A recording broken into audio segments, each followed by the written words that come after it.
Салам достор, мен атым Сыймык. Сіздерге мен кыштакта бир күн аталышындагы аудио подкастымды угууну сунуштайм. Бул долбоор аркылуу сиздер Кыргызстандын түрдүү аймактарындагы кызыктуу айылдар, ал жердин диалектикалык өзгөчөлүктөрү менен тааныша аласыздар. Эң өзгөчөлүгү, мен ар бир барган айылда бир кыз менен таанышам. Анан ошол бийкеч мага айылды тааныштырууда жардам берет. Биздин подкаст сиздер үчүн ыңгайлуу жана кызыктуу болушуна ишенем. Анткени биз диалектикалык сөздөрдү толугу менен түшүндүрүп беребиз. Маалымат иретинде айтайын, биздин бул долбоорду сиз өзүңүзгө ыңгайлуу болгон бардык форматта көрүп окуй аласыз. Ал үчүн биз ТВ жана сайттагы версиясын дагы даярдаганбыз. Аларды сиз биздин ТВ YouTube каналынан жана Ынтымак Чекит KG сайтынан кыштакта бир күн деп издесеңиз табасыз.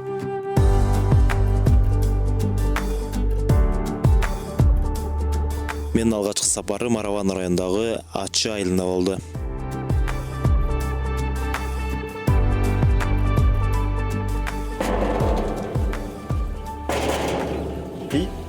Ачык экен.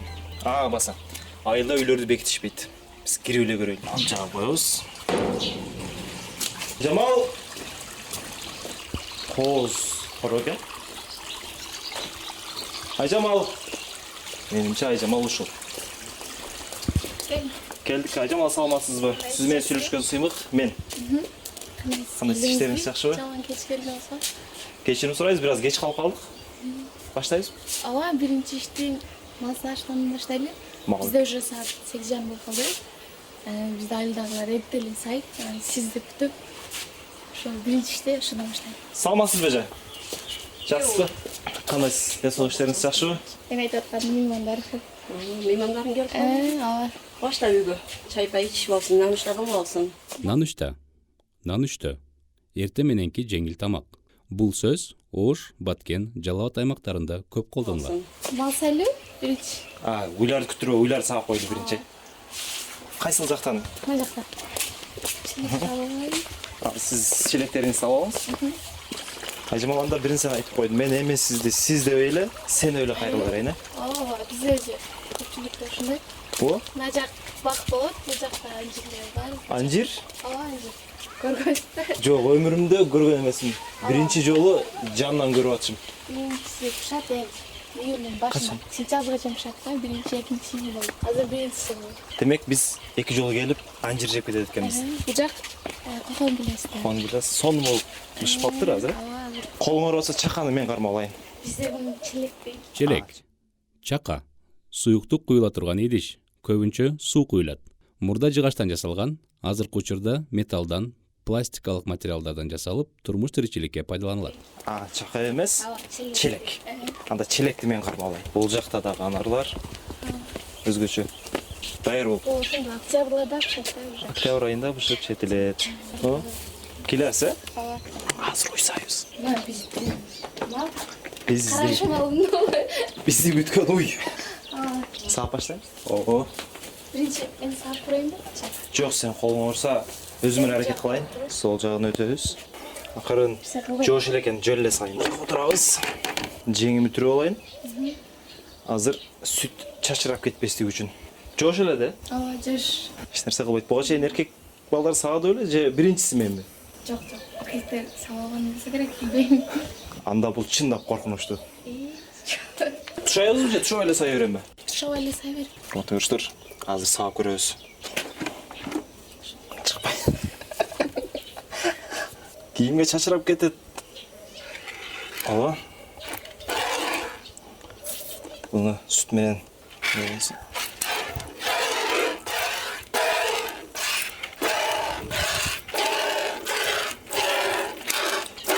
Окшошот атат. Буну эмне кылабыз сүттү саагандан кийин? Сүттү тартабыз. Тартабыз. Өзүнүн ичкенге айран. Мен туура саап атамбы? Ооба, шашатат.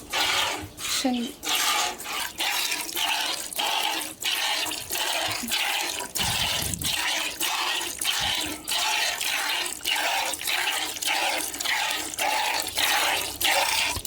Сиздин биринчи саашыңызбы? Ооба, алгачкы уйсап көрүп атам. Досторго, жигиттерге кайрылып атам. Мындан кийин жолугушууга кеч калып барбагыла. Ментип жазасын алып атабыз. Ушул челек толдурушуңуз керек. Ушул челек толобу өзү? Толуп берем. Анда жакшы үй экен. негізінен уйды биринчи саганда сүт чыкпайт, анан торпогун салып, ушинткенде ийдирет дагы уй торпог үчүн сүтүн чыгарып берет. Анан торпогун тартып коюп, кайра сайбыз. Кыргыз аялдарына рахмат десе болот экен. 5 минутта колун карышып, күчү калбай калды. Бүттүк. Менче болот айжамал. Аябай сонун чыты мурдуңду жарат. Азыр ушуну не кылабыз муну? Буну азыр сүзөбүз. Анан тартабыз, буну ысытып, тартып Каймак жейбиз. жейбиз. Эң жагымдуу жери ушул. Сүзөбүз, анан тартабыз. Кайрадан анжир. Бул жакта, эже уюңузду саап келди. Мен жақсы айылдым. Сиз эле саапмы? Жақсы сағасыңдар. Эже сагандай эле саапмын. Азыр сүзүп көрөбүзбү? Ооба. Кайсы жерге коебуз? Жерге эле коеюн. Демек, мунун аты Сүзгүч. Акыр чикирлерди өзүндө алып калуучу атайын тортосмо. сүзгүч. Демек, сүттү сүзө турган нерсенин аты сүзгүч. Кое берейин? Бул сүттөгү акыр чикирлерди өзүнө алып калат дагы. Ылдыйында таза сүт калат. Куйган сайын сүттүн жети келип атат, жаңы сүттүн. Эми? Сүттү алабыз дагы, ысытабыз. Анда азыр биз чай ичебиз. Мен шашпай өзім тартып аламын. Биринчи колду жуйбуз. Айылдын ушул жери жакшы да.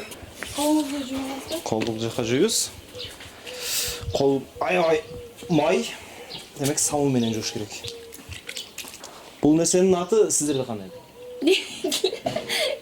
Атын таппай атат. Жок, абдесте дейт, анан көп жерде, башкача делет. Көп жаша десеңиз. Сиздер көп жаша дейт кыргыздар. Ар дайым бата менен алкап келишет. Азыр ошондо чай ичебиз. Сөрүгө? Сөрү. Тапчан. Атайын эс алуучу, тамактануучу салкын жай. Көбүнчө көлөкө түшүп турган жайга коюлат. Демек, мунун аталышы бул жакта сөрү. Башка аймактарда тапчан, да башкача аталыштар менен аталып жүрөт. Арабанда сөрү. Анда сөрүгө чыгайлы. Негизинен бул нерсе өлкөнүн түштүк аймагында аябай өнүккөн. Жайындасы ушинтип сөрүдө салкында чай ичишет. Айыл кандай керемет. Эркек киши нан сындырат. Аял киши чай куят экен. Чыныгы тандырдын наны. Айыл таңы ушинтип башталат. Рахмат. Сары майдан биринчи жегим. Демек, май өзүңүздөрдөн эң сонун. Жаңы май өзгөчө экен, Ооба. Сакталып калгандан кийин дагы башкача болот. Сонун. Өзгөчө чай тез эле түгөнө берет экен. Өзүң чай ичпейсиңби? Мен эртең эле чай ичкем, бизде саат 7-лерде чай ичилет. Эшикке түшкөрүп, малдарды саап, эртең мененки жеңил тамак нанышта келет. Нанышта? Ооба. Бизде жеңил тамакты. Эртең мененки жеңил тамак нанышта. Майлыкты берсең анда. Майлык кол арчы. Тамактанып жатканда кол менен оозду тазалоочу кебес. Азыркы учурда кагаз кол арчылар кенен тараган. Майлык демек жалпы эле сөз экен, баардыгы түшүнөт. Апаңы чакырам да, бата кылып биз айыл көркөлөйлү. Не болду? Наныштарың бүттүбү? Нанышта кылып бүттүк. Азыр Айжамалга уруксат берсеңиз, биз айылды көрсөтүп келсин. Талага алып чыгайын. Талага барабыз деп атат. Талада иштерибиз бар. Жалпы бүттүген жагенабыз бар. Жагена. Катар жайгашып калган өсүмдүктүн бирөөсүн алып салуу. Суюлтуу деп дагы айтылат. Талага барганда дагы сурайм. Мында батаңызды берсеңиз биз чыгайлы. Майли. Омен ишиңер илгери болсун. Сак-саламат болгула. Дайым ушундай жолуңар ачык болсун. Барган жериңер ушундай наныштарды кылып, жакшы күйөө бол, барган жакшы келин ал, кыз ал. Ишиңе ийгилик болду. Рахмат сиздерге да. Айылга Наныштарыңызга рахмат. Анда биз талаага кеттик. Мен суу алып алайын. Болду суу? Мен бүтүрүп алайын. Биз билгендей араба ысык. Бул жерде күн ысык болгондо байланыштуу суу дагы бир аз тартыш, мынтип чогултуп коюшат экен. Жегенге илген нерселер бар. Нелер бар бул жакта? Бул жакта помидор, Помидор, коон, караңдар бар. коон, Ооба, коон, коон, коон. И анан караң, карам, капуста. капуста. Талаага кеттик. Күн аябай ысып баштады. Кандай болот экен эми? Күн сайын ушундай ысыкта талаага барабыз. Бул менин акам. Ассаламу алейкум. Кандай саксыз? Иштериңиз жакшыбы? Тескары. Пактаңызды жагана кылып келейлем. Жүзө жакшы да. Карап. Силерде кечке эле ушинтип иш кылып жүрө бересиңерби же мындай эс аласыңарбы? Жаштар каяка барып эс алат негизи? Негизи жаштар көбүнчө эле талаада Талаада эс албайт. эс албайт. Демек Арабандын кыздары өтө эмгекчил, эрте менен эрте турушат. Кечке иштешет, эс алууга эч жака барбайт. Арандан кызат. Арабандан кыз алыш керек. Назибинко. Демек ушул талаада иш кылабыз. Азыр жакын койдоп. Ушул биздин пакта азыр бул жагын эмес, бул жагын жагана кылабыз. Жагана? Ооба. Ошондо суюлтабыз. демек пакталарды отойбуз да турабы? Ооба. Жок, жагана кылабыз, суюлтабыз. Бул пакта көп өсөт да, анан өсүш үчүн бир 2-3 калдырып кетебиз. Демек экөө кысылып калбас үчүн суюлтабыз түбүн. Ооба. Анда баштадык. Ушул жерден баштайбызбы? Ооба, ушул агаттан баштайбыз. Ушунда агат деген İşte кайсы ошо агат? ушул агатка сиз түшөсүз азыр мен мында. Бизде жөөк дейт. Ошондо жөөк менен агат бир экен да демек. Ооба. Кайсыдан түшөм мен? Ушул. Мен ушул агаттан баштайм. Кандай кылабыз? Азыр бирден коюп кетебиз. Бул жерде 2 окодон бар. Экөө катар турган бирден коюп кетем. Чөбүн да жуулуп кете берейинби? Ошондо жуулуп кетебиз. Азыр бул пакталар экинчи чабылышы. Пакта канча жолу чабылат негизи? Пакта 5 жолу чабылат. 5 жолу. 5 жолу чабылса 5 жолу сугарылат. Сууну көп талап кылат экен. Азыр күн ысып кетсе керек тез эле. Күн тезисиз арабанда күнүсү. Ошол үчүн эрте турасыңар. Эрте туруп, эрте жумуштарды бүтүрөбүз. Анан түштө? Кадимкидей эле эс алабыз. Муну отуруп алып отуруш жаман кыйын экен. Ошондуктан минтип туруп алып эңкейип отурса, ошондо алдыга жылуу мүмкүнчүлүгү көбүрөөк экен. Айжамал менен ошол чурашып кетти. Пакта бир аз назигирээк нерсе экен.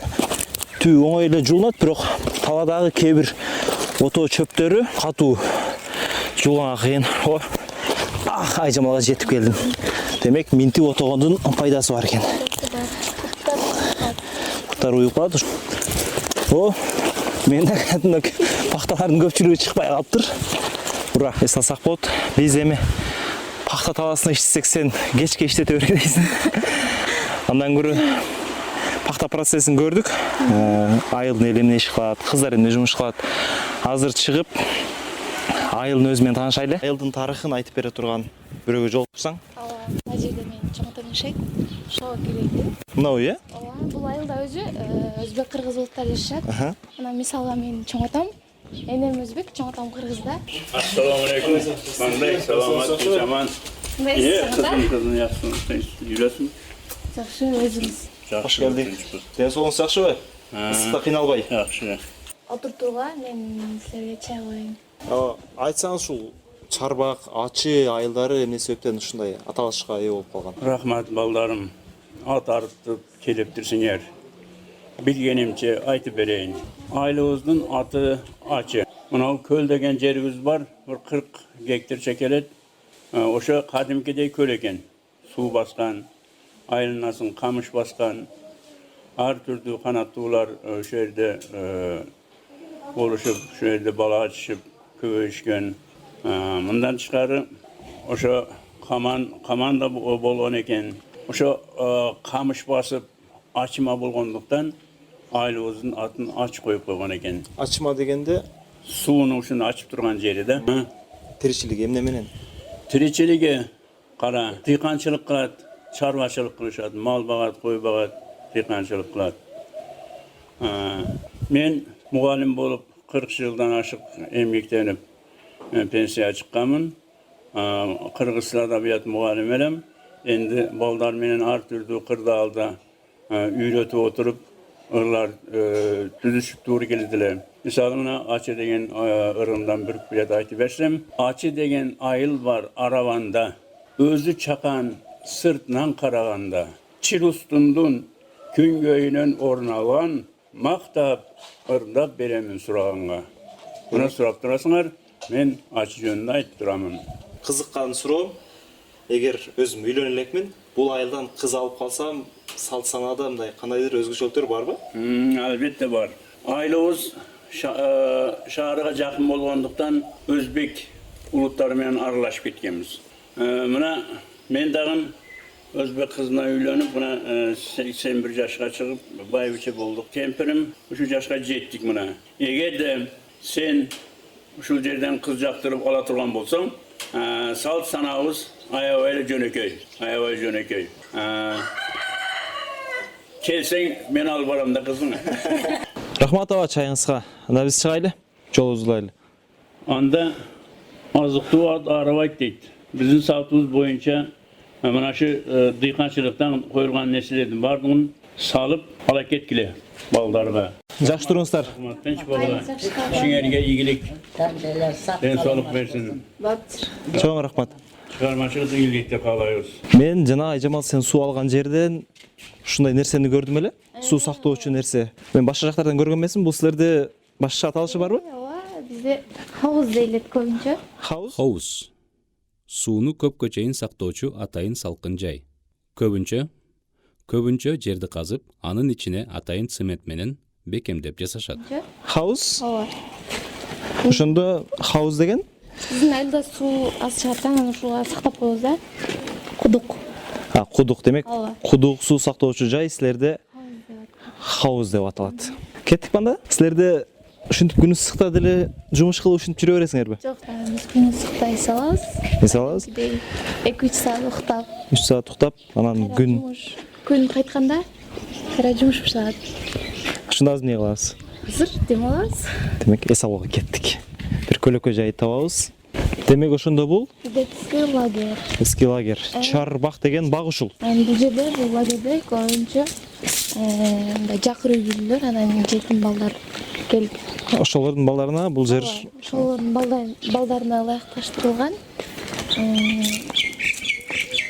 демек жана Мырзаба айтып берген чарбак ушул. Достор, биз бир нерсени эскертип айтып өтөлү. Биз башында чарбак айылына дегенбиз. Бул жер ачы айыл экен дагы, ушул чарбак деген бак болгон үчүн эл арасында чарбак деген аталышы менен белгилүү экен. Ошондо турабы?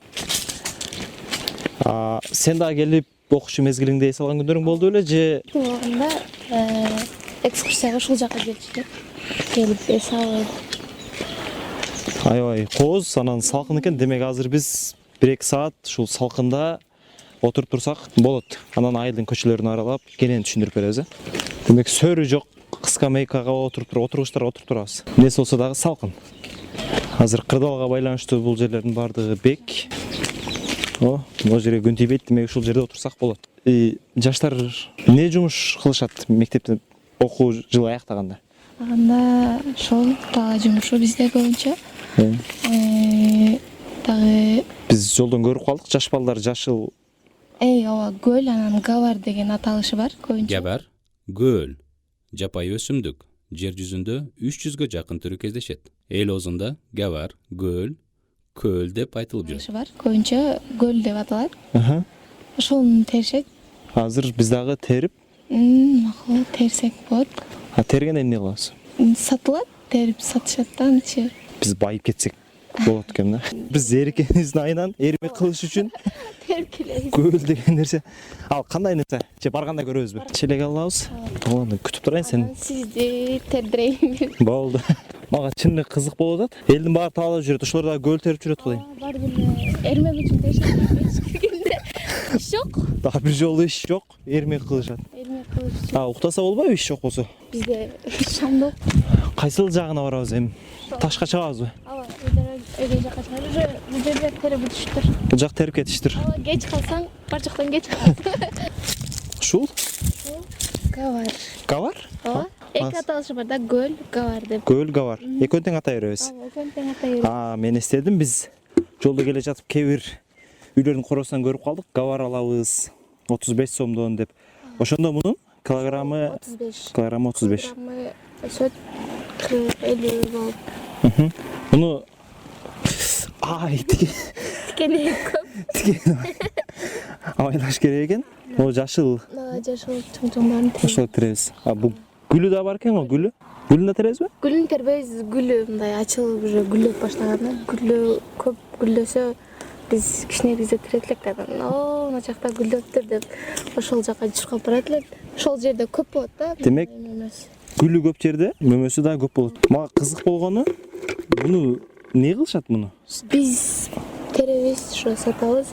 Айтышат го Кытайлар салатына кошот деп, так жакшы маалымат билбейбиз. Демек бул Кытайга, менин оюмча, Кытайлар алса ошолорго экспорт болот. Ооба, ошолорго экспорт болуп сатылат. Жыты дагы башкача.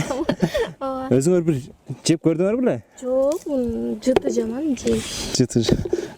Кытайлар гана жеши мүмкүн. Ооба, Кытайлар гана жейиш. Демек, мунун дагы бир кандайдыр бир дарылык касиети же бир нерсеси болушу мүмкүн. Ооба, тамырын дарылык касиет иштетишет. Демек, ооруганга деп. бутка ооруганга тамыры жакшы. Тамыры жакшы, ошо сууга кайнатып ишентишет. Муну эми канчага чейин терип койсо болот? Бир күндө канча терип алабыз биз? Бир күндө 5 килограмм теришиңиз. 5 килограмм терсек, Кечке жүрсөң тересиң, салкында чыгып теребиз да биз. Күндүз азыр биз 1 килограмм терип сатышыбыз керек. килограмм терип сатышыбыз керек. Абайлаш керек экен. Тикенектүү жашыл өсүмдүк экен ушул. Негизинен ысык жерлерде көбүнчө тикенектүү өсүмдүктөр өсөт. Абайлаш керек. Кээ бир жерлер колду сайып кетет. Бирок гүлү кооз аппак болуп ачылат экен. Кээ бир жанагы алмалар ак болуп гүлдөгөндөй болуп гүлдөйт экен. Майдасы чоңун бирдей эле тере беребизби? Ооба, бирдей эле теребиз. Майдасы чоң. Диаметри болжол менен 1 сантиметр. Бүттү. Демек, ак болуп гүлдөгөн жерге барсак көп болушу мүмкүн. Биякта Ооба. ак гүлү турат, демек бул жакта көп. Эртең мененден бери байкап жүрөм, силердин айылыңарда кыздар кең көйнөк, кең шым кийишет экен. Баарын эле ушундай? Баарын эле ошондой. Көбүнчө биздин айылда ушул кийим көп кийишет. Башка кийимдерди же шаарга чыкканда деле ушул кийиммен чыга бересиң? Жок, көчөгө чыкканда кадимкидей эле кийинебиз. Үйдөгү формабыз. Дайыма Чыкканга удобный. ыңгайлуу, Ыңгайлуу. кең. Демек, каада салт, башка нерселер сакталган. Сакталган, анан үйдө ата-энебиз дагы ушул кийимге басымдуулук кылат. Жыл сайын тиктирип өзүбүз. Бул базарда сатылбайт, демек Базарда сатылбайт. айылда тигишет. Айылда тигишет. Өзүбүз кызыгабыз да буга. Анан жакшынакайда. Башка кийим жакшынакай эмеспи? Эми бул мына күн ысыкка бул жумшак да, салкын. Жумшак, салкын болот, Кыздар менен таанышууда көчөдө жетелешип баскан кыз жигиттер болобу? Болот, ооба, бирок анча деле эмес. Биздин айылда андай жок болсо керек. Антип басышпайт. Андай басышпайт да. Кыздар турмушка чыгып атканда ата-энелер эле сүйлөшүп коюшабы же? Жок, андай эмес. Биз өзүбүз каалообуз боюнча эле, мисалы үчүн өзүмдүн эжелерим сүйлөшүп эле жигиттерине тиген. Демек, эркин эле, бирок көчөдө жүргөнгө болбойт. Жүргөнгө болбойт. Демек, үй бүлөлүк тарбия институту мыкты өнүгүптүр. Сөйкө салып кетеби алдын ала? Алдын ала сөйкө салып кетет баа. Кадимкидей када салтыбыз. Сөйкө салынгандан кийин бирок сыртка чыкмай жок болсо керек. Сыртка чыкмай. Аны билбейм. Азыр сен кенен жүрөсүң, демек сөйкөң жок экен, ошого кенен жүрөсүң. Ооба. Кеңир эле, сиз менен бирге деле жүрөм. Айылдагылар эч нерсе дебейт, ата-энем уруксат берген. Демек, кыздар узун кийим кийишет. Кийим кийишет, ооба. Көйнөгү дагы узун, Шымы деле узун. шымы деле узун. Ар бир адамдын өзүнө ылайыкташ. Өзүнүн калоосуна, өзүнүн башкасына. Ошондо силер көчөгө чыкпай эле үйдүн тиричилигин кылып жүрө бересиңер. Жок, андай бизде андай кысуу болбойт. Мисалы үчүн мен өзүм окуу жайды бүттүм. Быйыл азыр иштеп атам поликлиниканын бухгалтериясында. Кысуу жок андай. Өзүң бул жерде ата-энени сыйлоо, кыздын тарбиясы күчтүү. Демек, эркин эле болгону үй ичинде гана салтты жакшы сактайбыз. Жакшы. Эң сонун биз муну толтура албадык.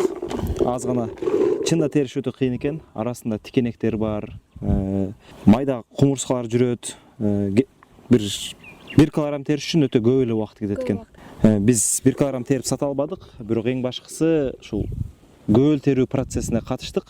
Азыр мен башында сөз бергендей Айжамалды үйүнө жеткирип коеюн. Сиздер менен кийинки айылдан көрүшөбүз.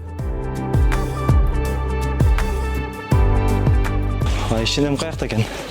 Боюнда тамакты таттым. Бул жака чакырасыңбы? Апа. Көөл тердик, бирок 1 килограммда тере албай койдук. Териш жаман кыйын экен. Ошентип мээнет кылышат. Ушинтип мээнет кылышып. Айжамалда терди эле кичинесине көп эле. Терет эле бул. Жакшы тере эле? Эң жакшы терет. Териш кыйын экен, колдорум тикен сайып. 10 килограмм терген. Оо, демек 350 сомдук. Рекорд койсолгон. 50 сомдон эле. 500 сом терет. Оо, көп терет экен эле. Ошол анда биз 8-ci класстары терет эле бул. бүгүн айылды көрүп чыктык. Айжамал бизге сонун кылып тааныштырып берди. Мыкты кыз тарбиялапсыз. Сизге, Айжамал, сага чоң рахмат. Ушинтип биздин сапарыбыз аягына чыкты. Кийинки серия мындан да кызыктуу болот. Анткени биз сиз менен ал айдын Коорул айылынан жолугабыз.